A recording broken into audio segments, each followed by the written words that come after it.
Perhatikan gambar dua bola yang dihubungkan dengan seutas kawat. Panjang kawat 12 meter. Nih ya, kawatnya ini totalnya ini 12 meter nih dari ujung ke ujung. Tapi kemudian dia dibagi lagi. Ada L1, ada L2. Nah, di soal disebutkan L1-nya 4 meter. Berarti dari sini sampai sini itu 4. Ya. Berarti sisanya ini berapa? L2-nya berapa? Kalau di sini sudah 4, nih sini sudah 4, totalnya 12, berarti sisanya adalah 8 ya. Oke, berarti ingat nanti L2-nya 8. Kemudian massa kawat diabaikan, yang ditanyakan adalah besarnya momen inersia sistem. Oke, berarti yang ditanyakan adalah I. Ya, momen inersia. Yang rumusnya tadi apa? Ada 2 ya, tadi tergantung dari apakah bendanya itu partikel atau dia dianggap benda tegar. Oke, kira-kira kalau soalnya seperti ini bendanya nanti dianggap apa nih? Dianggap benda tegar atau partikel? Nih, titik porosnya tuh ada di sini. Ada di luar benda. Itu artinya apapun bentuk bendanya, dia tidak dianggap sebagai benda tegar, tapi tetap dianggap sebagai partikel. Ya.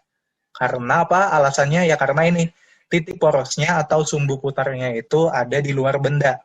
Ya, jadi kita abaikan bentuk bendanya. Berarti untuk soal ini kita cukup menggunakan rumus yang benda partikel yang di halaman 6 tadi ya. I sama dengan MR pangkat 2. Oke, jadi tadi yang diketahui adalah, tadi kan gambarnya kayak gini ya. Gambarnya tadi kan ada 2 buah benda kayak bentuk bola kayak gini, dihubungkan dengan kawat yang masanya diabaikan. Lalu sumbu putarnya atau titik porosnya itu ada di sini. Nah, karena ada di luar benda, maka apapun bentuk bendanya kita abaikan. Ya. Kita anggap dia sebagai partikel aja. Tadi diketahui, di sini ada L1, di sini ada L2. Di mana L1 itu 4 meter, L2 itu sisanya. Tadi kan panjang kawatnya total 12, berarti sisanya di sini adalah 8. Kemudian massa bendanya masing-masing ada di gambar itu ya.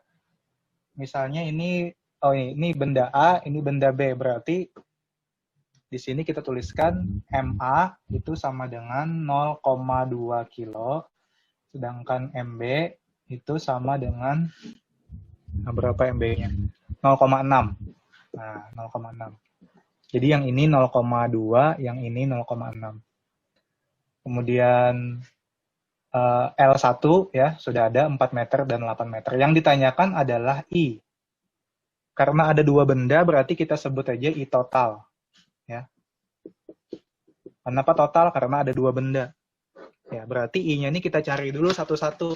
Ya. I untuk benda A atau momen inersia benda A dan momen inersia benda B nanti. Ya. Pertama IA dulu ya. Rumusnya ya tadi M dikali RA pangkat 2. Ya, MA dikali RA pangkat 2. MA-nya yang mana ya? Yang ini 0,2. A-nya yang mana? RA-nya berarti pakai L1 ya. Karena benda A ini kan jaraknya dengan titik poros atau sumbu putarnya adalah L1. Berapa tadi nilainya? Ya ini 4. Ya, berarti kita masukkan 4 pangkat 2. Ya. Berarti 0,2 dikali 4 pangkat 2. 4 pangkat 2 itu berapa? 4 kali 4. Berarti 16. Nah, tinggal kita kalikan 16 dikali 0,2. Berapa itu ya? 16 dikali 0,2 berarti 3,2 ya. 16 kali 2 kan 32. Ya, 3,2. Ya, 3,2 kilogram meter pangkat 2 satuannya. Tapi ini belum total, ini masih yang A. Sekarang yang B lagi. IB. Ya, yang B untuk benda yang ini. Rumusnya sama aja. M dikali R kuadrat. Bedanya ini adalah MB dikali RB. MB-nya berapa? Di soal tadi MB-nya 0,6. RB-nya berapa? RB-nya di soal adalah L2 ini. Nilainya adalah 8. Udah 8 pangkat 2. Oke, berarti 0,6 dikali 8 pangkat 2 itu berapa? 64. Nah, tinggal kita kalikan terakhir berapa? 64 dikali 0,6. Nah, berapa tuh? Yang ada kalkulator bisa dipakai. 64 males menghitung dikali 0,6. 38,4 ya. 38,4 kilogram meter pangkat 2. Nah, ini yang kedua. Nah, untuk totalnya tinggal kita jumlahkan ya. Jadi I totalnya adalah kita tambahkan aja IA plus IB. IA-nya 3,2 tadi ditambah 38,4. Berapa hasilnya itu? Nah, itulah jawabannya nanti. Bentar, berapa tuh hasilnya? Malas lagi menghitung. Ditambah berapa? 3,2. Nah, itu 41,6 ya. Berarti jawabannya di sini 41,6.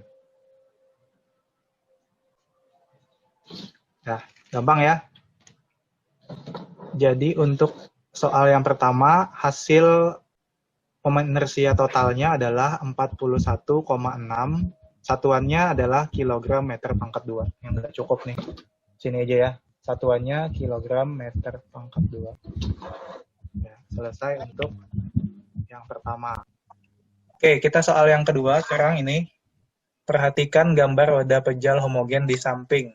Pada tepi roda dililitkan sebuah tali dan kemudian ujung tali ditarik dengan gaya F sebesar 6. Oke, jadi ini rodanya ini ditarik dengan gaya di sini ya. Sebesar 6N. Jika massa roda 5 kilo dan jari-jarinya 20 cm, yang ditanyakan adalah percepatan sudut. Oke. Nah, jadi seperti itu soalnya.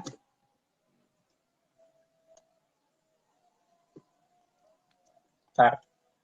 Kita langsung gambarkan di papan tulis saja setelah ini. Ya, jadi ini benda semacam katral ya. Katanya ini bentuknya roda pejal atau silinder pejal. Oke.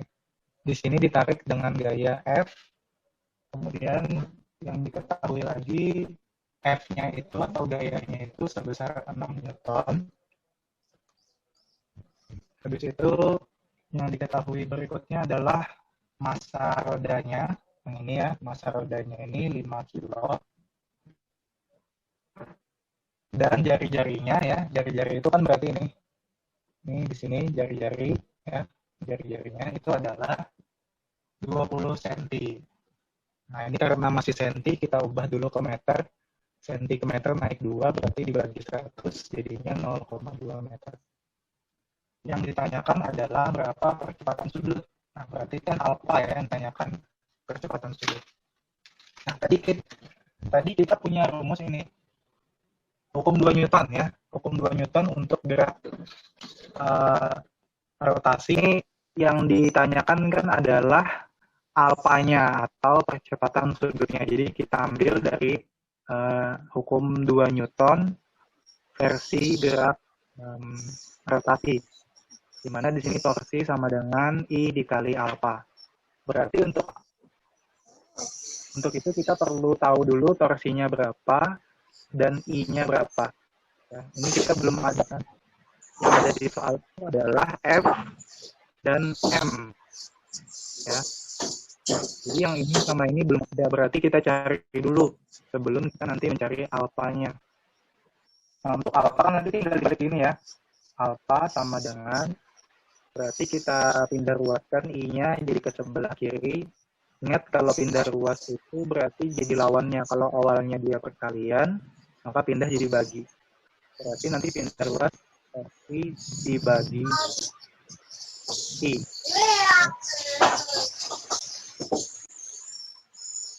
Tapi kita belum punya ini.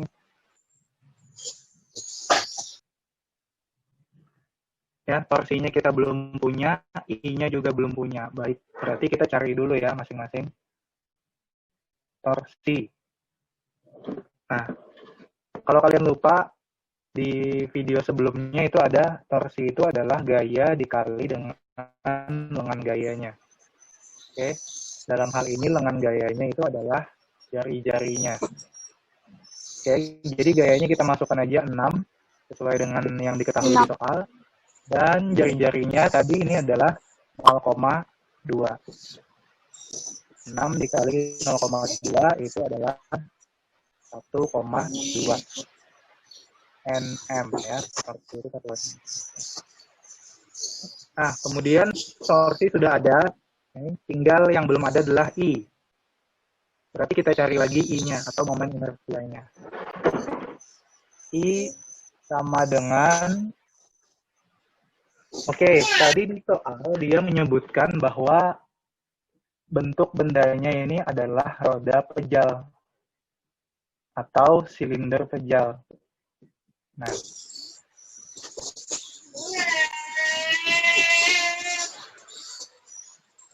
dan kalau kita perhatikan, itu letak titik porosnya itu adanya di dalam benda, ya kan?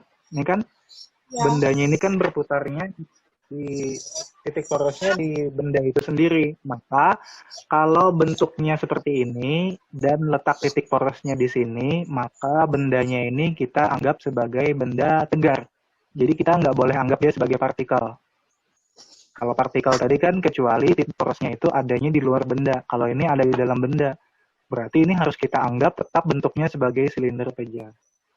Nah tadi sesuai dengan yang dapat tampilkan di slide, untuk silinder pejal itu nilai konstantanya atau nilai K-nya itu adalah setengah. Ya, nilai K-nya setengah. Berarti di sini rumusnya selain MR kuadrat itu kita tambahin di depannya adalah setengah. Ya, sesuai dengan bentuk bendanya yakni silinder pejal dan letak titik porosnya di tengah-tengah benda. Oke, jadi kita masukkan angkanya setengah. M-nya atau masanya tadi sudah ada di sini ya, diketahui 5 kilo, berarti kita masukkan di sini 5 kilo. Ya. Kemudian R-nya tadi ini tetap 0,2. Ya. Berarti kita masukkan di sini 0,2. Tapi di sini ada pangkat 2 ya, jangan lupa, berarti kita kasih pangkat 2. Oke. Setengah dikali 5 ya. Setengah kali 5 berarti setengahnya dari 5 itu adalah 2,5 atau 2,5. Kemudian 0,2 pangkat 2. Nah, ini nanti bisa dilihat di kalkulator ya. 0,2 kali 0,2 itu adalah 0,04. Kan? Tinggal kita kali 2,5 dikali 0,04. Nah, berapa tuh? Bapak juga males menghitungnya, pakai kalkulator aja. Hitung pakai kalkulator itu 2,5 dikali 0,04. Hasilnya adalah 0,1. Kalian bisa cek ya, sambil cek juga kalian. 0,4, benar nggak 0,1? Benar, Pak. Gimana, Ri? Ya, 0,1. Benar, Pak. Satuannya apa tadi? Ya, oke. Meter pangkat. Nah, jadi kita sudah punya. Torsinya kita adalah, torsinya. Momen inersialnya juga kita udah punya. Sekarang tinggal kita balik ke rumus awal tadi. Ya kan? Rumus awal tadi kan untuk mencari alfa itu perlu torsi dibagi dengan U. Sekarang tinggal kita masukkan angkanya. Torsi tadi kita dapat 1,2. Nanti kita masukkan di sini 1,2 dibagi I. I-nya tadi kita dapatnya berapa? 0,1. 0,1. Kita masukkan di sini 0,1. Nah, sekarang kalian bantu lagi menghitung. Lagi kalkulatornya berapa? 1,2 sama 1. Coba hitung. 2 dibagi 0,1. berapa? 12. Ya, 12. Oke, berarti jawabannya adalah 12. Satuan untuk alfa itu adalah radian per sekon pangkat 2. Itu satuannya. Ya. Jadi kita dapat hasilnya untuk alfanya adalah 12 radian. Oke, jadi sudah selesai nih 2 contoh.